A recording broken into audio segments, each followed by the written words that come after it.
What's going on, everyone? The stock market is at all-time highs. 38% of the S&P 500 reports earnings this week. The US just reached a massive trade deal with the EU. We have an interest rate decision this week and so much more. Fuel is getting added to the fire. There's lots of opportunities right now, and it is a great time to be a trader. We're super excited, and hopefully you are too.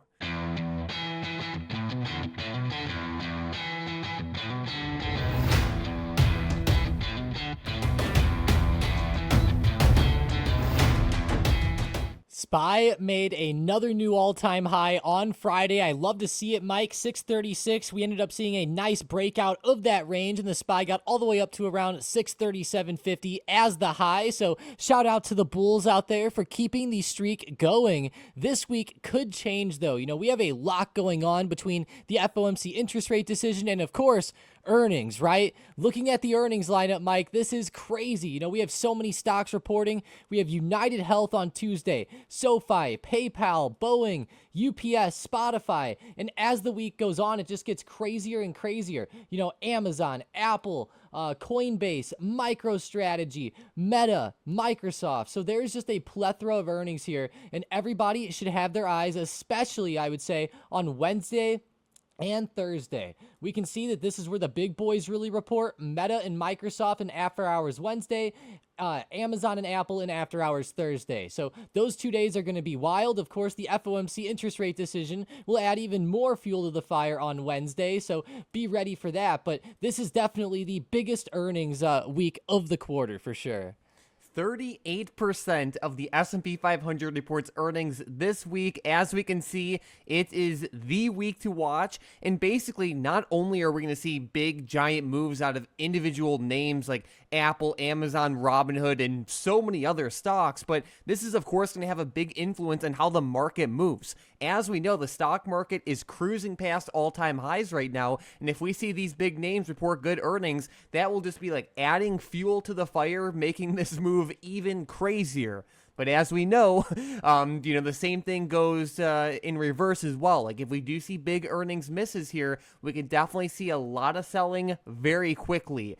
So basically, we're going to see some huge moves this week. As the week goes on is when these bigger names will report. And of course, we're going to cover them every single day. But like you mentioned, Tom, we also have a giant event this week with the FOMC interest rate decision on Wednesday. So what is going on there? Yeah, there's going to be an FOMC interest rate decision. Of course, Jerome Powell will be speaking as well. It starts at 2 p.m. Eastern time. That's when the decision will come out. Powell will speak 30 minutes after that at the FOMC press conference at 2:30 p.m. Eastern time. Everybody's looking at Jerome Powell right now and wondering, okay, is he gonna cut rates? And he actually met with Trump last week. There's been a ton of hilarious memes out there where Trump came to see the renovations on some of these Fed buildings, and he ended up pulling out this funny piece of paper showing that it costs a little bit more, and Powell had to correct him. And there's been a ton of funny memes here. But of course, Powell's been under fire with Trump for not cutting rates, and it seemed like Trump was pretty optimistic following his talking to with Powell there. So maybe we'll end up seeing a rate cut, but it looks like the market is pricing in a 97% chance of a pause right now. So I'm personally leaning more towards a pause at this meeting, but I do think that rate cuts are coming in the future, and so does the market. We can see that at the September meeting, there's actually a 62.4% chance of that cut, and then another cut's expected in December as well.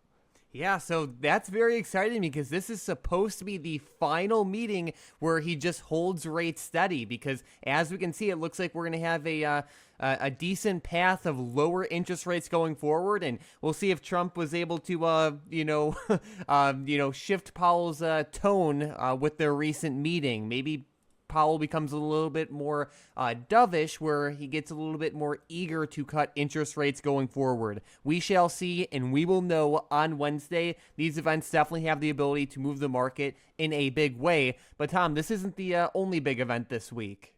Definitely not. On Tuesday, we actually have some jobs data with the JOLTS job openings at 10 a.m. Eastern Time. On Wednesday, besides the FOMC interest rate decision, we also have the GDP growth rate data coming out at 8:30 a.m., 1 hour before the market opens. PCE and personal income, personal spending data on Thursday. And then on Friday, non-farm payrolls, unemployment rate, and the ISM manufacturing PMI. I mean, I don't think that this could be a bigger week here besides the economic data and the earnings and Jerome Powell. I mean, there's so much set to hit. I personally think a lot of this jobs data is going to go a bit under the radar this week, and they could end up moving the markets a bit more than people think. Of course, the way that jobs are going on, or the way that the jobs market is, obviously can affect what Jerome Powell thinks about rates.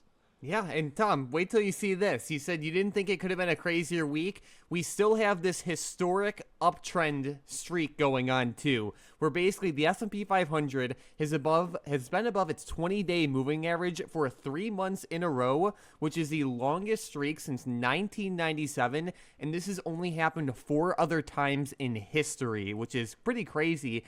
Basically, we are on day 63 now, and we can see that generally speaking, when we look out 1, 3, 6, and 12 months in the future, the uptrend does normally continue. Definitely, and I think that looking at the 1 month is pretty awesome as well. Definitely beating the average, right, of 60.7% of the times the market would go green there. Obviously, right now at a 75% number at the 1 month, I think that's definitely a good sign to see here. And, I know a lot of people think, okay, the market's overextended. Doesn't that mean that we have to drop? And that is definitely not the case. I'm sure a lot of people have been learning that actually over the past few weeks on this historic uptrend. Seriously. So yeah, it's super exciting. And as we look at, let's say, all of this data, let's talk more about what it actually means for the stock market. So we're at all-time highs. We're chugging higher. Tom, when you look at SPY right now, what are some of the key levels you're seeing? And going into this week, what levels are on your radar? Overhead, I definitely am watching 638 and 640. I think those are some good whole dollar levels, especially $640. I think that could be a very big psychological level overhead for the SPY. So if we do see a breakout, that could be a nice target. But like I keep saying in the short term, with new all-time highs, we're in uncharted territory. So make sure you look for overhead resistance. The big thing right now is, okay, are we going to continue on this overall trend of higher lows? We can see the market's been trending up pretty well recently from that dip on around July 16th. Obviously, pretty much straight up from that point. There's been a couple of periods of slowness, I could say, but for the most part, pretty straight up here. If we start to fall back under, I would say 635, which is a pretty good point from Friday, I'm definitely going to be more worried about a potential downtrend starting to come into play. Again, it might not be like an overall downtrend that lasts weeks or months, but I think that going back and exploring like these points, like the point I'm circling on the chart, could be beneficial because it doesn't mean that the market has to crash and burn. There might just be a slight pullback. So if there is a pullback, I think that 635 mark would be a good level to watch for a breakdown, as well as like 632 to 633 as a good area of support below there. Yeah, and what's nice is that there's a lot of just general euphoria in the market right now. And as always, as traders, it's so important to adapt. We're like, yes, we can look at all of this data right now, and we can look at all of these nice stats to say the market normally goes up. But as we know, sometimes crazy stuff happens that no one can predict, and it's important to adapt to that. One thing that I thought was pretty interesting is that if we look ultra specifically at the month of August, we can see that historically speaking, it has actually never been green in the second term of a post-election year. So that is just like one thing to keep like on the bearish radar. But of course, there's always going to be bearish warning signs, and that isn't necessarily something to, stop you from being bullish or going long, but it is something worth paying attention to because yes, there's a lot of really good things happening in the market right now, but there are certainly risks too.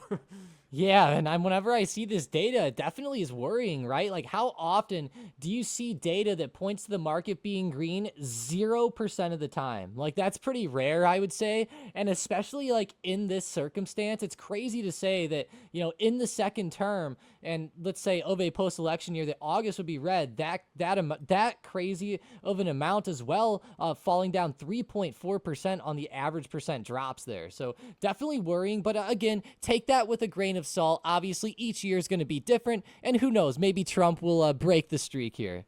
And, speaking of Trump, he actually did have some pretty big news that just came out where basically he reached a massive deal with the European Union where basically they are going to set the tariff at 15%. The previous level was threatened to be at 30%. And at the same time, the EU is going to buy around $750 billion worth of U.S. energy and $600 billion of investments in the U.S., plus some military deals as well. Those numbers have not been disclosed, but basically this is really good because there was a lot of worry about what was going to happen with all of this. And as we know from earlier this year, the stock market does not like trade wars. So now that the US and the EU reached a deal, that's really good, especially considering that these two parties account for a third of global trade. So that is one thing that eases a lot of fears heading into this week, especially considering that the deadline for this deal was this Friday. So that's really good. So looking at the market right now, we're at all-time highs. Tom mentioned the key levels to pay attention to. Let's definitely keep those close on watch. And what's nice is that there are no like real major resistance levels overhead because again, we're at all-time highs. So yeah, it should be a very good, exciting week. And I love to see this type of movement. And with the August 1st deadline, we might see even more deals come into place. It looks like the US and China are set to extend their tariff pause by another 90 days, potentially at talks in Stockholm, Sweden tomorrow. So be ready for that. That might be some interesting news. And of course, I'm definitely looking more for other countries as well, Mike, whether it be, just obviously anybody, right? We just got to deal with the EU, which is great, but, the more the merrier. Definitely. All right, Tom, let's get right to the fun stuff then, which are some setups and predictions. And a stock that is close on my radar is CNC. They just reported earnings before the bell on Friday, and I really like the potential risk reward here. So this stock has been getting obliterated this month.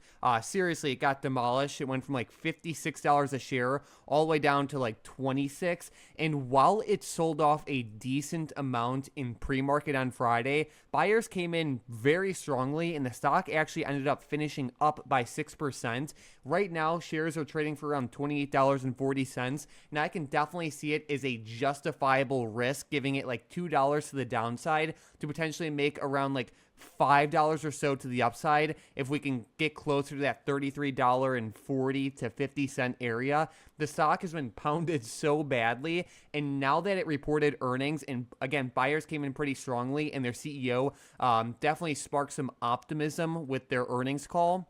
It's definitely a ticker that is close on my radar, and I'm really liking how they're holding the support area, not only down at 23, but even closer to this like $26 to $27 area as well. Yeah, that is a huge support. Like if you go back on the daily chart, CNC was actually bouncing off that support back in like 2015, 2016, 2017. So there's been a lot of action at that level in the past, and I will definitely be watching it after that support bounce and also the decent move on earnings for sure. With my first setup, I'm actually looking at NVIDIA for a possible continuation play. I love the way that NVIDIA is setting up here. If we scroll out on the 5-minute, we can see that there is a pretty big resistance though overhead, close to 174.50, or even more specifically 175. And wait till you guys see this on the Bookmap. I know that it's NVIDIA, so we've seen this before with some of these bigger stocks, but at 175 there's literally 1 million shares that were stacked up there on Friday. So be ready. If we end up breaking through 175, I'll be watching for more of a continuation to the upside. Of course, if there's a million sellers stacked there, it's got to be big. And shout out to Bookmap for the x-ray vision on this one, of course. Yeah, let's keep a close eye on that level. Nvidia has been one of the leading stocks in the market, and as we know, not only does Nvidia have a big influence on just the market itself directly because it is, such a heavy component of the S&P 500, but it also has an enormous impact on just investor sentiment too. So, let's keep a close eye on that level. Another stock that is definitely on watch is GDS, and it is to the upside. Like you mentioned, Tom, the US and China are expected to extend their tariff pause, which is good. And GDS is a stock that has been moving in a very positive way recently. There was a big money trade with this one. It was around a $1.7 million trade for the 31 strike call options that expire on September 19th of 2025. The trader who is behind this is not only still in, but they're actively doing extremely well. And the stock has pulled back a little bit over the past few trading days. And I really like the risk reward, where right now it's just under that $37 level. And let's say like in the worst case scenario where the stock breaks below 34, then it can just be like a losing setup. But I definitely see a good probability of the stock holding this support area, retesting that level just under 40, and potentially breaking out past it. Again, not only do we have positive China news, but we also have an active big money play that is winning and the trader is still in. Yeah, what a play here. I love the way GDS has dipped down to that recent support here around 34 to 35, and I'm definitely going to be watching more for a breakout and move towards that 39 area, even $40 plus. Like you mentioned, it's a pretty awesome possible dip buy scenario. With my next setup, I'm looking at Pony AI for a possible dip buy as well. I guess I'm not going to call it a total dip buy because it's trying to actually break out of the dip right now. If we actually see a good move above this recent high around 1580, I'll be watching for a continuation on Pony. We can see recently it rejected there once again, and if we can see, like, let's say a couple days of consolidation and then a breakout there, I think that the breakout move could definitely be playable. Pony has a lot of great movement whenever it runs. We can see that last week it had a few great moves, like on Tuesday, pretty much from open to like the high of the day, Pony ran up 10%, and as we can see, it has multiple days of like going from its low of high to high of day around those 10% moves. So if we get that breakout, Pony AI is a pretty volatile stock that you could take advantage of, like a short-term momentum-filled move like that. Sounds good. And speaking of momentum, let's jump right into today's momentum plays. And with the first one, we have Nano Nuclear Energy, ticker symbol NNE, to the upside. Up 7.45% on Friday. If NNE can break its high of day, essentially at 44, then watch for a continuation. With the next one, we have Las Vegas Sands, ticker symbol LVS, also to the upside. Yeah, this one had a great move as well. If it can break out above 52.50 at the high of day, then watch it up also. And then with the last one, we have Applied Digital, ticker symbol APLD, to the downside. Yeah, fell off 4% there on Friday. If they can break under that low of day, or even like the low right around after hours there, around 1075, then watch for a continuation. Sounds great. So keep these three tickers on the radar for potential continuations tomorrow, if and only if they break through the levels listed. So keep them close on watch. But as always, let's prioritize trading in a smart, sustainable, long-term oriented way.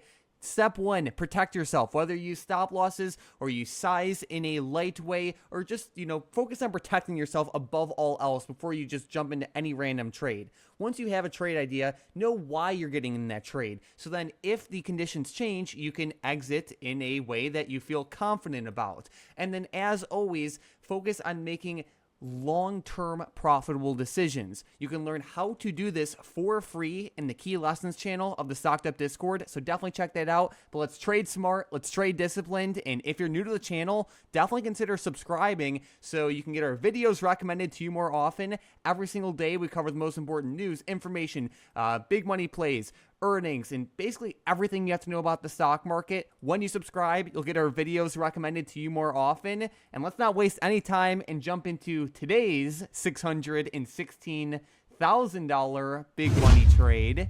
And we are looking at ticker symbol AEO. So the trader with this one basically bought the 12 strike call options, and they expire on November 21st of 2025. Again, this is a $616,000 trade. Certainly a respectable amount of capital, but not the biggest trade we've ever seen. These options are out of the money, but very close to the money, so it is extremely reasonable to see them go in the money at some point, given the strike price and how much time they have to them. But at the same time, we can also see when we look at this stock, it had quite the uptrend last week. Basically, there was some news where this company, American Eagle Outfitters, basically launched a new campaign with Sydney Sweeney, and it definitely brought in a lot of bullishness, where basically there was a little bit of a short squeeze. And as we know, we have been in a short squeeze crazy market, especially over the past week or so, which has definitely made the stock move higher. One thing that I find very interesting with this setup is that not only do we see a big money trade with it, I really like how it's, close to the money strike. It has time, but I also like how there's like real world events kind of backing up this news. Again, this campaign with Sydney Sweeney definitely has the potential to, maybe bring in more sales, but I would say even more importantly than that, positively influence the perception of others in terms of how they look at the stock. So, and of course, that is a big component of what actually drives stock movement. So I think it's definitely a ticker to keep close on the radar. It's not the craziest big money trade we've ever seen, but I do think it's worth paying attention to.